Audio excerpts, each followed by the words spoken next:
Howdy, everybody. This is Wrestling Over Everything, a very funny wrestling podcast. Don't know why I said howdy.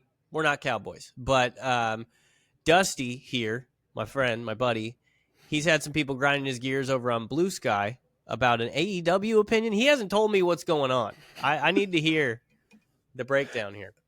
Yeah, well, my beans, Andrew, my beans. His beans has been burned. They're simmering. They're at the very least simmering.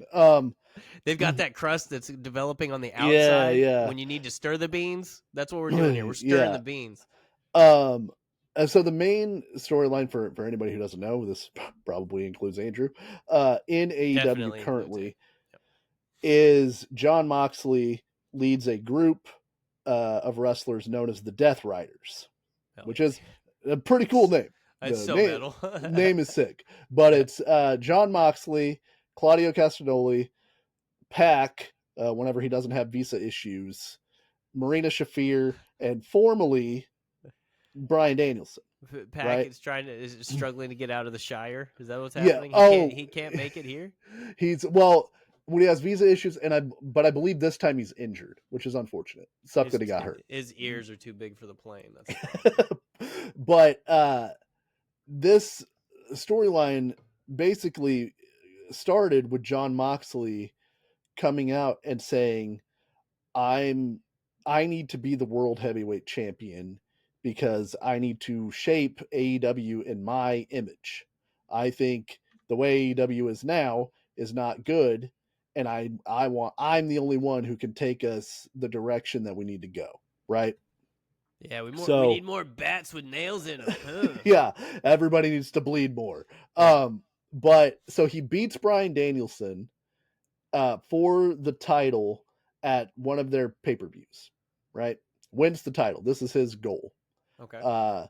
And then he puts a plastic bag over Bryan Danielson's head, attempting to murder him in the storyline for reasons that are unknown. They're simply unknown. They used to be friends. It's part of his image. Right, but it's like, his image. Okay, you want to win the belt because you think you should be the champion. Why does murdering Bryan Danielson's going to retire anyway? Why does murdering Bryan Danielson achieve any particular goal going forward? Right? Who knows? So Jon Moxley's been the champion for like 8 or 9 months. Been champion a long time, and he comes out and he cuts these very they're very cryptic promos about what AEW needs to be and how he's the only guy who can do it. And he's hoping somebody will step up and provide a level of violence that defeats him. But he's the baddest guy in the room. And the rest of his crew, which now includes Wheeler Yuta, who was with Bryan Danielson, but then helped watch his friend get nearly murdered. None of them have given any explanation for why they follow Jon Moxley, why they agree with Moxley, why they're the guys who have been chosen to be part of this group. And the baby faces are terrified. This is the most ineffectual shit ever, because there's like 5 of these people, 5 or 6, right? There's an entire locker room that's fed up with their shit. They're hitting people with pipes. They're trying to kill Bryan Danielson. They tried to kill Darby Allin. If there's at least 50 dudes in that locker room, but none of them will do anything. Tony Khan is watching his wrestlers get beat up, and part of the implicit problem, apparently, with Jon Moxley's thing, if he's saying that he wants AEW to be something different, that means he thinks whatever it is now is bad. And whatever it is now is under the leadership of Tony Khan. So why has Tony Khan not done anything? So all of this is going on. In the same time, the Young Bucks are also heels that also have a group that are trying to do a hostile takeover of the company in their own way. They spike paladrived or tombstone Tony Khan. No one cared that happened. He showed up to the draft with the neck brace on. That was funny. Always funny. But listen, a in public neck brace is always funny. But Tony Khan also isn't doing anything to them. He's not firing. Like they're like, we're unfireable. It's part of our contract. Yeah. Meanwhile, CM Punk, very fireable. Very fireable. Had from what I hear, a pretty similar contract. Right.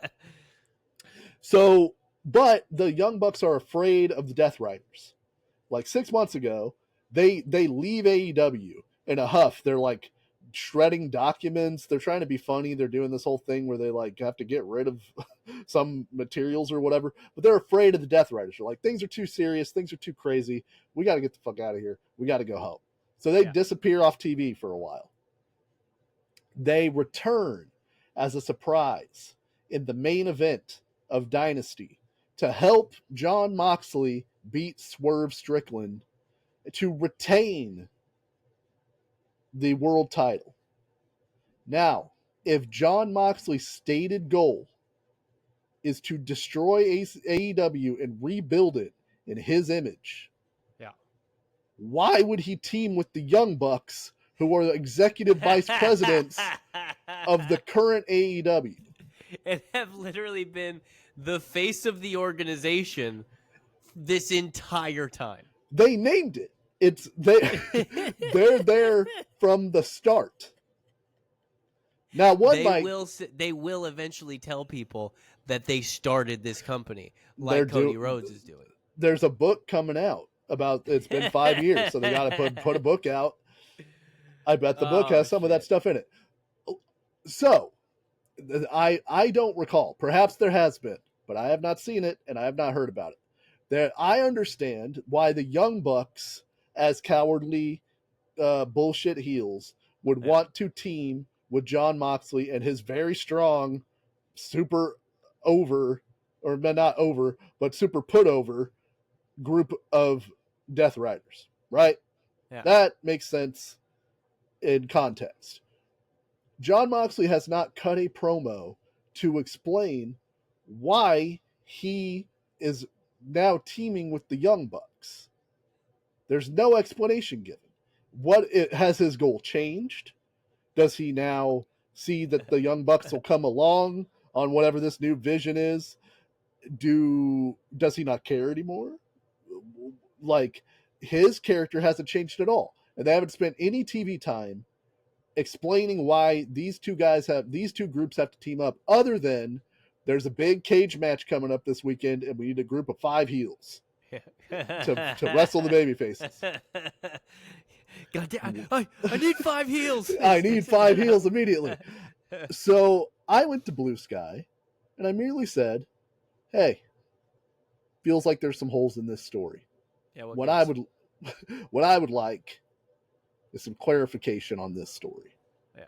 What are the character motivations? Because, well, there's a lot about AEW I like. They have talented wrestlers. They put on good matches. There's a lot of stuff that is not really that great. Yeah. In my experience, pro wrestling in America is built upon storylines. You can have all the 5-star matches you want, but if nobody cares about why these two guys are fighting, it doesn't draw money, or as much money as you might want. What's your favorite thing that Jerry Jarrett used to say? Personal issues draw money. Personal issues draw money between guys that are over. What is the personal issue? Like, why is everyone fighting? There should be a contingent of AEW guys going, no, we love AEW the way that it is. We will fight you about that. But there's a bunch of guys going, well, I don't necessarily agree with Jon Moxley's methods, but I agree AEW needs to change too. Why? Why does it need to change? Well, that's what everybody loves in a wrestling program. Fence sitters. That's what. That's what, right. But actually, Jerry Jarrett. It's an incomplete quote. He always said, "Personal issues and fence sitters draw money." Yeah, you can have like both of those things. So I went to Bluesky and I said, "Why are the Bucks with Moxley now?" Oh, they did a cage. Oh man, they did a cage match where it's Samoa Joe versus Jon Moxley for the title. Now it's a cage match. Jon Moxley's guys can't get in. Fucking Samoa Joe's guys can't get in. Yeah. Another guy came out, Gabe Kidd from New Japan, who everybody loves, for his wrestling, but has never really been seen in the United States. Came out to zero pop when he was revealed. He sneaks the briefcase that John Moxley keeps the world title in a briefcase because he says no one deserves to see it.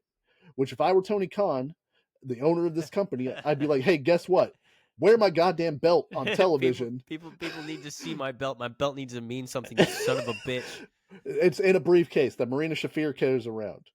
By the way, funny that Marina Shafir is the last remaining 4 horsewoman, by the way. Yeah. Her Baszler's gone, Jessa Mukajuk is gone, and Ronda Rousey's never going to wrestle again. So. Yeah. But Gabe Kidd is able to slip this briefcase through the hole that there is between the cage and the turnbuckle, thus making the cage useless to keep things out. I hate it when a cage is useless, man. It's so then Jon Moxley bonks Samoa Joe with the briefcase and pins him to retain the title, and then the heels come out and they start beating up the baby faces, and the Young Bucks come out and they're revealed that they're able to control the cage, whether the cage goes up or the cage comes down, because they're the EVPs. They have like a remote control. Yeah, they come out with a big remote, which is also funny. That's funny. But big remote's funny. Yeah. They beat down all the baby faces, so now we have feckless baby faces yet again. Facing the and there's 6, which sometimes baby face they do have to be in the doo-doo. Whatever. 100%. But they beat down all the baby faces. Then Swerve Strickland, who is one of AEW's biggest stars, one of their biggest homegrown stars, comes out, and one of his moves is to jump off the top rope and do a double stomp on his opponent. So he climbs the top of this cage. All 6 heels converge together. Like a coup de grace? Yeah, kind of like coup de grace. Yeah, like a Finn Balor thing. But they all converge together and stand near each other and watch Swerve Strickland jump on. Oh my dude, that stuff drives me nuts. I wonder what he's doing up there. But then they all decide, like the Young Bucks raise the cage and all the heels powder out. But last I counted, there's 1 guy in the ring against 6 heels, because the rest of the baby faces have been beaten down and they all have to run away. It didn't make any sense. So I went to Bluesky and I laid all this out. How many times are you going to say you went to Bluesky? Sorry. And I said, look, it just seems like we would need some promos to maybe explain why the Young Bucks are helping Jon Moxley, why Jon Moxley is accepting that help, why the Young Bucks don't represent what AEW stands for that Jon Moxley is theoretically so against, right? Sure, yeah. But then coming out of the woodwork are these people that are talking to me about the storyline that isn't getting explanation. They're like, well, Jon Moxley's been rejecting the help from the Young Bucks. Has he? Because I haven't seen it. He certainly won the world. He certainly retained the world title with their help. Yeah. And they're like, yeah, but last week they went to open the door to their clubhouse and the Young Bucks were in there. So presumably they had some kind of conversation. Oh, presumably they did. Be great if I could hear about it. Well, that's another great thing about wrestling is when you have to presume. Yeah. We're just hitting all the fundamentals. Yeah, and then I'm getting some people that are agreeing with me, and then the one that I really wanted to talk about was there was a guy who replied, I can't see it, but he was essentially like, you ask too much by asking for the story to make sense, because in real life stories don't always make sense. And I was like, oh man, it is great. It is complete, Dusty. It is. Yeah. The gaslighting of the American wrestling fan has been complete. Has been absolutely completed. Where like the marks are the propagandizers for the propagandists for the bookers now. Yeah. Oh, here we go. Yeah. I don't understand why. I just go like, it feels very disconnected to me. Seems like you'd want to put a like you'd at least want to put it together so that somebody can or you can do a package where it makes sense. But no, doesn't make any sense. Oh, humanity is a tale of contradictions and unpredictability. If you aren't questioning it, it ain't human. If everything made sense, it would be too manufactured, like a product that somebody is trying to sell. Guess what Tony Khan's trying to do? He's trying to sell a product. Trying to sell a product. And I'm not asking him to hand feed me the thing. I've seen Inception. I'm okay with ambiguity. What Jon Moxley stated objective is to burn AEW to the ground. These guys want to take advantage of AEW and suck all the money they can out of it. That's their heel characters, presumably. Why are these two characters getting along? Just build me a bridge to those two characters and why their intentions are the same now. That's all I'm asking for. And yet, Tony Khan does not do that. Listen, man. We all remember the because everybody's done this wrong historically. Like the most the predictable nature of Stone Cold Steve Austin. You know, he's the most predictable wrestler of all time. Yeah. The predictable Terry Funk, the predictable Mick Foley. Like that's what the thing that was the formula for all that was that we knew what was coming the entire time. No, unpredictability has been written into wrestling since the beginning of time. That's how it works. So like this, it's not asking somebody like you can write a good story while writing unpredictability into that story. Having unpredictability is not an excuse to not write a story. To not make sure that there aren't plot holes in your story. Yeah. It's like an easy fix. Just tell me why they're just tell me why they're together. But they can't. Because I don't think that they know. I like my thought is that it seems like this Death Riders thing was for this is just me going out on a limb, was for a Shane McMahon or somebody to come in to try to do a takeover. But they had already tried a hostile takeover storyline like 4 months earlier, and it didn't work because Jon Moxley told Tony Schiavone, "This isn't your company anymore." Well, whose company is it? Is it Moxley's company? Is he in charge? What's his end game? What's he trying to do? Just be the world champion? No, because he says he wishes somebody could beat him, but nobody's good enough to beat him. So what is the story that he's trying to tell? Where are the connective pieces? All I do is sit around and hope that somebody would beat me in these matches that I try really hard at. Right. And I definitely needed to be the world champion. But you know what? Maybe not anymore. Maybe a guy will come along who wants to be world champ more than me. Yeah. You know, like that's a regular wrestling storyline. This guy thinks he should be the champion instead of me. That doesn't have anything to do with being in the desert or drinking people's blood or doing whatever. Like it just I think it sounds good on paper, and then they needed something for the Young Bucks to do. And it's like, well, why not team them up? Like, because their goals are antithetical to each other, at least as I have had them understood, at least as I've understood them. Unless there's the promo hanging out there that I haven't seen where they're like, actually, while we were gone, Moxley came over, seems like a decent guy. Let us state our intentions clearly. I mean, you can write your way out of that, and they can still. I think they could still, reveal what's going on. Yeah, but because like you can, it seems like the Young Bucks and Jon Moxley have different motivations, but you can have a situation in which motivations change, or you explain how the motivations actually align with each other. You got to do that. Yeah, you have to do that. It just makes the writing better, and it invests me more in the story because I'm watching it now going, I don't know why these guys are together, or why I should care about why they're together, or why I should care why Jon Moxley wants to burn AEW to the ground. Yeah. Why do I care about that? Who do I want to beat him to make that not happen? What's the danger? And why aren't any of the guys in AEW more mad about it? Nobody seems super mad about it, or at least not 20 of them are mad enough about it to do anything. So This is going to become a bloated heel faction that includes the entire backstage. It's going to be like the NWO. There's going to be a wolf pack. It's going to be great. They're going to have to split. Well, I think the other thing is they wanted to bring the Young Bucks back as baby faces to like defend the honor of AEW, but nobody wants that because the Young Bucks are terrible at being baby faces. So they have really hateable faces.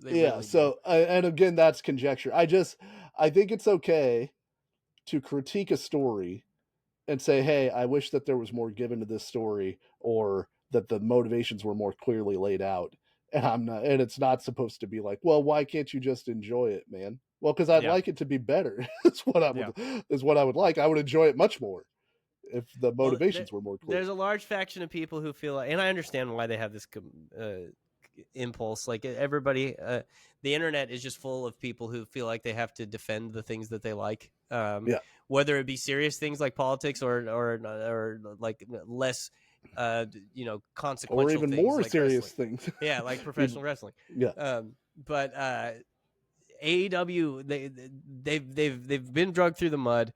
They're not doing great in ratings. Like there's a lot of things that have gone wrong, and these guys really like it. And people tell them, no, actually this sucks. And being told, no, actually what you like sucks, hurts. And you're not saying it sucks. I'm just saying this. You're saying this particular aspect of it sucks. But like, so there is a large contingent of people out there that just defend it staunchly to the end. And there are guys who defend WWE to the end and say WWE can do no wrong. I feel like the brands are a little different because one of them's losing, but I mean the like brands of defensemen on the White Knights on the air. But well, yeah, and again, I root for AEW. I hope that it gets better. It's better for everybody if the shows are competitive and if like both of them are doing interesting things and both of them have things about the shows that I like. I just think the main event storyline asking for a little bit more clarity is not a bridge too far for me to walk. That's totally fair. Yeah, totally fair. So, all right, so those of you on Blue Sky, get off Dusty's ass. Dusty, what is our Blue Sky handle? It's at WOE Wrestling at Blue Sky. No underscore, no any that's that garbage. Okay. And also, I will say, nobody was mean to me. It was just people were pretending like I didn't have a point, and I think I have a point. So I'm all for, the back and forth of it, but I don't think that it was given the merit that it deserved, because I think that they're pretty poignant points. But again, they're my points, so maybe they're not. Who knows? Yeah. Well, and what do you think out there? Either hit us up on Blue Sky, hit us up on Twitter at WOEW _ wrestling, or comment on this video. Definitely subscribe. We love you, but we do want to hear what you think. So let us know. Bye, everybody. Bye, everybody.